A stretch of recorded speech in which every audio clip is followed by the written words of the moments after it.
আল্লাহ তিনভাবে বলতে থাকেন। এক, কেউ কি কিছু বলছে, বললে আমি মেনে নিব। দুই, কেউ কি কিছু চাচ্ছে, চাইলে আমি দিয়ে দিব। তিন, কেউ কি বিপদে পড়ে আছে, বিপদে পড়ে আমাকে বললে আমি বিপদ থেকে উদ্ধার করে দিব। বলেন তো এই সময়টা কখন?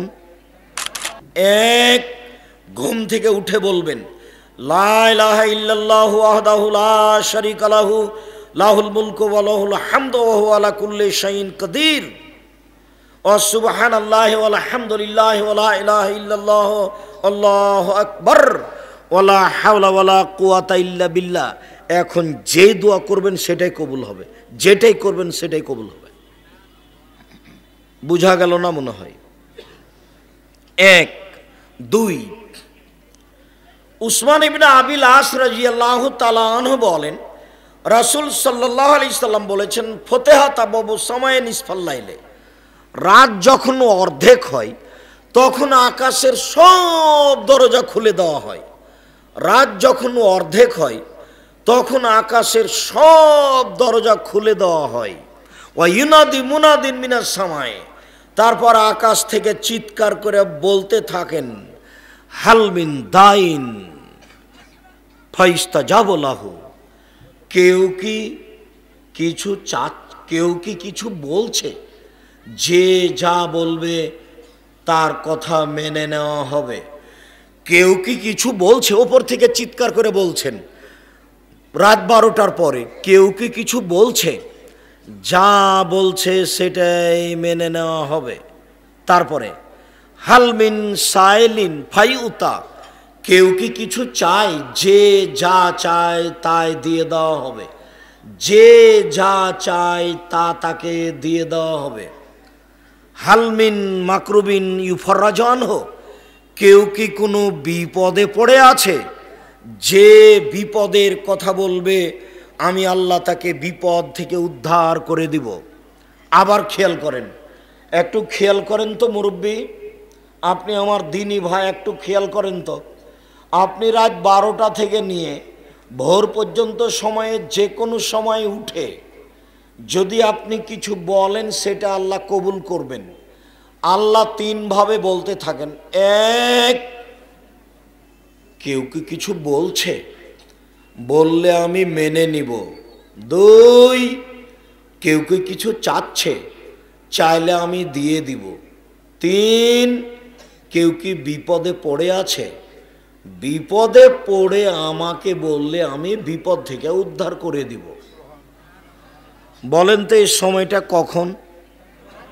রাত 12টার পরে। আনাস রাদিয়াল্লাহু তাআলা আনহু বলেন, রাসূল সাল্লাল্লাহু আলাইহি ওয়াসাল্লাম বলেছেন, এজা নুদিয়া লিসসালাতে ফতিহাত আবওয়াবুস সামায়ে উস্তুজিবাত দুআ, যখনই আজান দেওয়া হয় তখন আকাশের সব দরজা খুলে দেওয়া হয়। আজান দেওয়ার সাথে সাথে সব দরজা খুলে গেছে। এখন যা বলা হবে সেটাই গ্রহণ করা হবে, যা বলা হবে সেটাই গ্রহণ করা হবে। একজন সাহাবী বলছেন, আল্লাহর নবী, ইন্নাল মুয়াজ্জিনিনা ইয়াফজুলুনানা, যারা আজান দিচ্ছে তারাই তো সব নেকি লুটে নিল, তো আমাদের কি হবে? আল্লাহর নবী, যারা আজান দিচ্ছে তারাই তো সব নেকি লুটে নিল, তো আমরা কি পাবো? তখন আল্লাহ রাসূল বলছেন, এই শোনো, কুল মা ইয়াকুলুল মুয়াজ্জিন, মুয়াজ্জিন যা বলে তুমি তা বলতে থাকো, মুয়াজ্জিন যা বলে তুমি তা বলতে থাকো। আজান যখন শেষ হয়ে যাবে, ফাইজান তাহাইতা, যখন আজান শেষ হবে, সাল তুতা, এখন চাও, যা চাইবে তাই দেওয়া হবে, চাও যা চাইবে তাই দেওয়া হবে। তাহলে আজানের পরে দোয়া কবুল হয়। রাসূল সাল্লাল্লাহু আলাইহি সাল্লাম বলেন, লা ইউরাদ্দু দুআ বাইনাল আযান ওয়াল ইকামা, আজান একামাতের মাঝে দোয়া ফেরত দেওয়া হয় না। আজান একামাতের মাঝে দোয়া ফেরত দেওয়া হয় না। আজান একামাতের মাঝে দোয়া ফেরত দেওয়া হয় না। আজান একামাতের মাঝে যেটা বলবেন সেটাই কবুল হবে। আন্না রাসূলুল্লাহ সাল্লাল্লাহু আলাইহি ওয়াসাল্লাম সামিয়া রাজুলান, আল্লাহর নবী একটা লোককে দোয়া পড়তে দেখলেন, লোকটা বলছে আল্লাহুম্মা ইন্না নাসআলুকা বিআন্নাকা আনতাল্লাহ লা ইলাহা ইল্লা আনতাল আহাদুস সামাদুল্লাযী লাম ইয়ালিদ ওয়া লাম ইউলাদ ওয়া লাম ইয়াকুল লাহু কুফুয়ান আহাদ। এই পর্যন্ত পড়তেই আল্লাহ নবী বলছেন, শোনো শোনো শোনো শোনো শোনো, দা বিসমিহিল আজম। এই লোকটা ইসমে আজম দিয়ে দোয়া করেছে, এই লোকটা ইসমে আজম দিয়ে দোয়া করেছে। এজা দয়ে বিহি আজাবা, এই দিয়ে যদি দোয়া করা হয় তাহলে তা কবুল হবে। ওয়েজা সোয়েলা বেহি আতা, এই দোয়া দিয়ে যদি কিছু চাওয়া হয়, যা চাইবে তাই দেওয়া হবে। এই ছেলে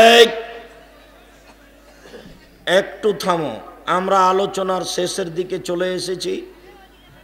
আর দুইটা হাদিস আছে, এইটা একটা আর পরে আর একটা বলছি। উপস্থিত বৈঠকের মুসলিম বোন, দেখেন তো এই কথাটা আপনি মনে রাখতে পারেন কি না। যখনই আপনি 2 রাকাত সালাত আদায় করে দোয়া করতে যাবেন, দোয়া করার পূর্বে আপনি হাত তুলে প্রথমে বলবেন সূরা ফাতিহা। হাত তুলে কোনটা বলবেন? প্রথমে সূরা ফাতিহা, অথবা বলবেন আলহামদুলিল্লাহি রাব্বিল আলামিন আর রহমানির রহিম মালিক ইয়াউমিদ্দিন, এই পর্যন্ত। এরপরে আপনি বলবেন আল্লাহুম্মা ইন্না নাসআলুকা বিআন্নাকা আনতাল্লাহ লা ইলাহা ইল্লা আনতাল আহাদুস সামাদুল্লাযী লাম ইয়ালিদ ওয়া লাম ইউলাদ ওয়া লাম ইয়াকুল লাহু কুফুয়ান আহাদ। এরপরে দুরুদে ইব্রাহিম। এরপরে আপনি আপনারটা বলবেন, কি প্রয়োজন, যেটা বলবেন সেটাই কবুল হবে, যেটা বলবেন সেটাই কবুল হবেন। আরেকটা রাসূল সাল্লাল্লাহু আলাইহি সাল্লাম বলেন, দাওয়াত জিন্নুনে এজা দা রাব্বাহু, মাছ অলার দোয়া। যখন ইউনূস আলাইহিস সালাম মাছের পেটে দোয়া করলেন, মাছ অলার দোয়া, যখন ইউনূস আলাইহিস সালাম মাছের পেটে বললেন, তিনি বললেন লা ইলাহা ইল্লা আনতা সুবহানাকা ইন্নী কুনতু মিনাজ জালিমিন।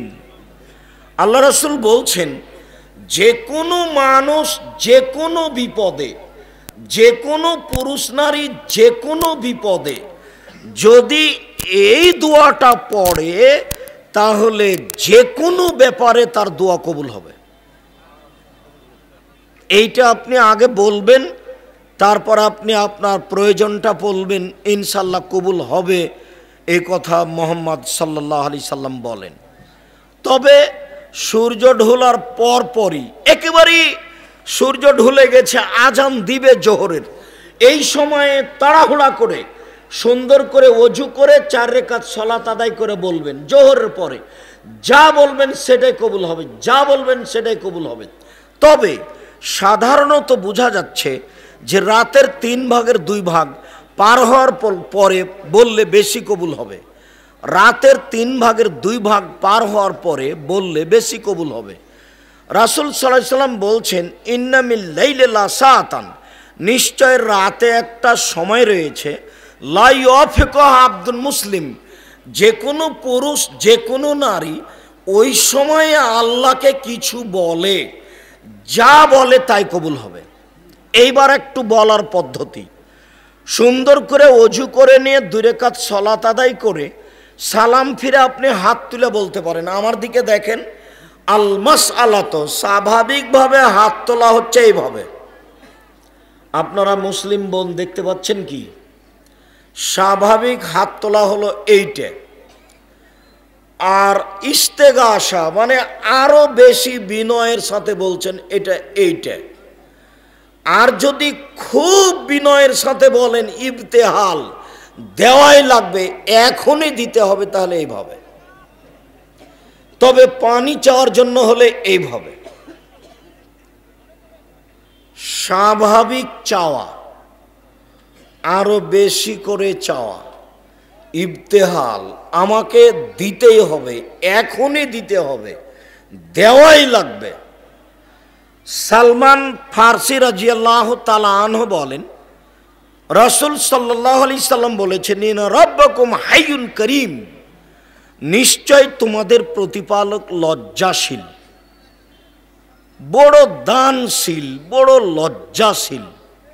ইয়াস্তাহি মিন আবদিহি, তিনি তার বান্দার ব্যাপারে, দাস দাসীর ব্যাপারে লজ্জা করে, শরম পায়, লজ্জা করে, এজা রাফা ইয়াদাইহি আন ইয়ারুদ্দাহুমা সিফরান, যখন হাত তুলে দোয়া করবে তখন খালি হাতটা ফিরিয়ে দিতে লজ্জা পান, খালি হাতটা ফিরিয়ে দিতে লজ্জা পান। হাত তুলে দোয়া করতে হবে এ কথাই ঠিক। হাত তুলে দোয়া করার প্রমাণে 42টি সহিহ হাদিস আছে। কতটি? 36টি হাদিস খালি বুখারী মুসলিমে আছে। হাত তুলে দোয়া করা বিষয়টি ব্যক্তিগত ব্যাপার।